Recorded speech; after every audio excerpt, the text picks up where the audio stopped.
আসসালামু আলাইকুম রহমতুল্লাহি ওয়া বারাকাতুহু। সাহাবায়ে কেরাম রিদওয়ানুল্লাহি তাআলা আলাইহিম আজমাইন, তাদের ব্যাপারে আমাদের আকীদা, আমাদের বিশ্বাস কেমন হবে? সাহাবায়ে কেরাম রিদওয়ানুল্লাহি তাআলা আলাইহিম আজমাইন, তাদের ব্যাপারে আমাদের আকীদা কেমন হবে, আমাদের বিশ্বাসটা সাহাবায়ে কেরামের ব্যাপারে কেমন হবে? সাহাবায়ে কেরামের ব্যাপারে আহলুস সুন্নাহ ওয়াল জামাতের যে আকীদা, ইমাম তহাবী রাহিমাহুল্লাহ আকীদাতুত তহাবীর মধ্যে বর্ণনা করেছেন যে সাহাবায়ে কেরামকে মহব্বত করা ঈমানের গুরুত্বপূর্ণ একটা অংশ। সমস্ত সাহাবায়ে কেরামকে মহব্বত করা। সাহাবায়ে কেরামের প্রতি যদি কারো মহব্বত না থাকে, তার ঈমান থাকবে না। সাহাবায়ে কেরামকে ভালোবাসা, মহব্বত করা, তাদের ইত্তেবা করা, এটা হুব্বুন ওয়া দীনুন ওয়া ঈমানুন, এটা ঈমানের একটা গুরুত্বপূর্ণ অংশ। এটা আমাদের আকীদা। একজন সাহাবীর প্রতিও কোনো ধরনের বিদ্বেষ, হিংসা, ক্রোধ এটা রাখা যাবে না। যদি একজন সাহাবীর প্রতিও কারো হিংসা থাকে, ক্রোধ থাকে, মহব্বত না থাকে, তাহলে ওই ব্যক্তির ঈমান নাই। এটা ঈমানের গুরুত্বপূর্ণ একটা অংশ। কারণ আমরা ঈমান আনবো সাহাবায়ে কেরামের মতো। আমরা নবী সাল্লাল্লাহু আলাইহি সাল্লাম থেকে কোরআন পেয়েছি সাহাবায়ে কেরামের মাধ্যমে। আমরা নবী সাল্লাল্লাহু আলাইহি সাল্লামের হাদিস পেয়েছি সাহাবায়ে কেরামের মাধ্যমে। তো যদি সাহাবায়ে কেরামের ব্যাপারে সংশয় তৈরি হয়, তাহলে ওই ব্যক্তির ঈমানের মধ্যে সংশয় তৈরি হবে। কোরআন নিয়ে তার সন্দেহ তৈরি হবে, হাদিস নিয়ে তার সন্দেহ তৈরি হবে, এরকম দ্বীনের বিভিন্ন বিষয় নিয়ে তার মধ্যে সন্দেহ তৈরি হবে।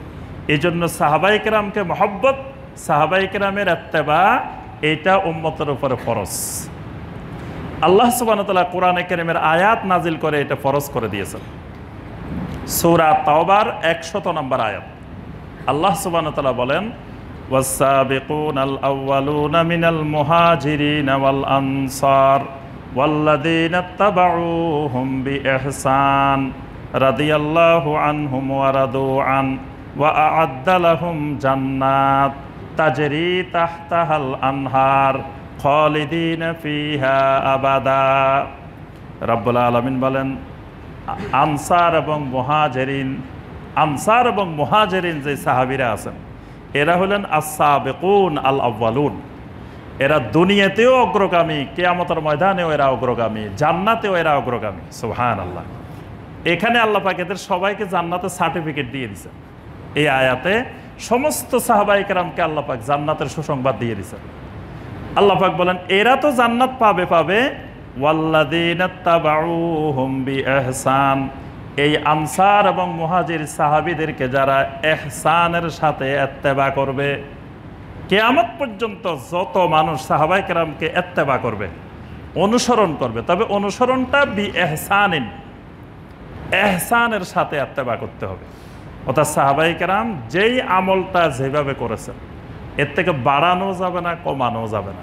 সাহাবায়ে কেরামের আমালকে, সাহাবায়ে কেরামের ঈমানকে অনুসরণ করতে হবে, ইত্তেবা করতে হবে ইহসানের সাথে।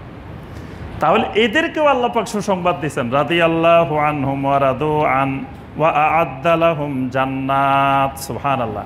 আল্লাহ পাক এদের উপরে সন্তুষ্ট, এরা আল্লাহর উপরে সন্তুষ্ট, এবং আল্লাহ রাব্বুল আলামিন এদের জন্য জান্নাত তৈরি করে রেখেছেন। সুবহানাল্লাহ। সাহাবায়ে কেরাম তো জান্নাতি, তাদেরকে যারা ইত্তেবার সাথে, ইহসানের সাথে ইত্তেবা করবে, তারাও জান্নাতি। সুবহানাল্লাহ। তাহলে সাহাবায়ে কেরামের অনুসরণ, ইত্তেবা, এটা উম্মতের উপরে ফরজ। এজন্য নবী সাল্লাল্লাহু আলাইহি সাল্লাম সুন্নতের বর্ণনা দিতে গিয়ে বলছেন, আলাইকুম বিসুন্নতি ওয়া সুন্নাতিল খুলাফায়ে রাশিদিন আল মাহদিয়্যিন, তোমাদের উপরে বাধ্যতামূলক আমার সুন্নত এবং আমার খোলাফায়ে রাশিদিনের সুন্নত। এখানে খোলাফায়ে রাশিদিনকে অন্তর্ভুক্ত করা হয়েছে, যে সাহাবায়ে কেরামের সুন্নত। আল্লাহ পাক সাহাবায়ে কেরামের প্রশংসা করে সূরা আল ফাতহের 29 নম্বর আয়াতে বলছেন, মুহাম্মাদুর রাসূলুল্লাহ ওয়াল্লাযীনা মাআহু আশিদ্দাউ আলাল কুফফার রুহামাউ বাইনাহুম তারাহুম রুকআন সুজদান ইয়াবতাগুনা ফাদলাম মিনাল্লাহি ওয়া রিদওয়ানা। সুবহানাল্লাহ। আল্লাহ পাক বলেন, মুহাম্মদুর রাসূলুল্লাহ সাল্লাল্লাহু আলাইহি সাল্লাম এবং তার সাথে যে ঈমানদাররা আছে, এরা আশিদ্দাউ আলাল কুফফার, এদের অনেকগুলো বৈশিষ্ট্য আল্লাহ পাক বর্ণনা করেছেন যে এরা কুফফারদের উপরে খুব কঠোর আর তাদের নিজেদের মধ্যে খুব রহমদিল। এদেরকে সব সময় দেখা যায় রুকু অবস্থায়, সাজদা অবস্থায়, আর যেই কাজে যে আমলে আল্লাহর সন্তুষ্টি আছে এরা সবসময় আল্লাহর সন্তুষ্টি তালাশ করতে থাকে। সুবহানাল্লাহ।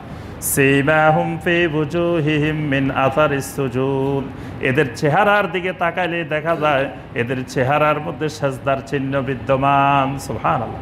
সাজদার চিহ্ন মানে আল্লাহর আনুগত্যের চিহ্ন। এরা সবসময় আল্লাহর আনুগত্যের সামনে মাথা নত করে থাকে। এদেরকে দেখলেই বোঝা যায় যে এরা আল্লাহর হুকুম পালন করার জন্য পাগল হয়ে আছে। কোরআনের আয়াত নাজিল হতে দেরি নাই, এরা আয়াত নাজিলের সাথে সাথে আমল। রাত্রে নাজিল হয়েছে, সকাল পর্যন্ত সাহাবায়ে কেরাম অপেক্ষা করার নাই। রাত্রে নাজিল হয়েছে, রাত্রে ঘুমানোর আগে আমল। কোরআনে কারিমকে আল্লাহ পাক 3 পদ্ধতিতে সংরক্ষণ করছেন। এক পদ্ধতি হলো লেখনির মাধ্যমে, এক পদ্ধতি হলো মুখস্থ করার মাধ্যমে, আরেক পদ্ধতি হলো সাহাবায়ে কেরামের আমালের মাধ্যমে। সুবহানাল্লাহ। সাথে সাথে সাহাবায়ে কেরাম আয়াত নাজিল হয়েছে, বাস আমল করা শুরু করে দিয়েছেন। এটা কোরআনের হেফাজত, কোরআনের সংরক্ষণ, আমলি সংরক্ষণ। সুবহানাল্লাহ। এই জন্য আল্লাহ রাসূল সাল্লাল্লাহু আলাইহি ওয়াসাল্লাম বলেন, লা তাসুব্বু আসহাবি, খবরদার আমার কোনো সাহাবীকে গালি দিও না।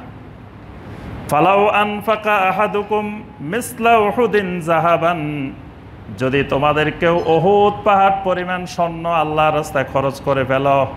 উহুদ পাহাড় কত বড়? যারা মদিনায় গেছেন দেখছেন, আল্লাহু আকবার। সে দীর্ঘ 6-7 কিলোমিটার, কেউ কেউ বলেন যে 8 কিলোমিটার পর্যন্ত উহুদ পাহাড় লম্বা।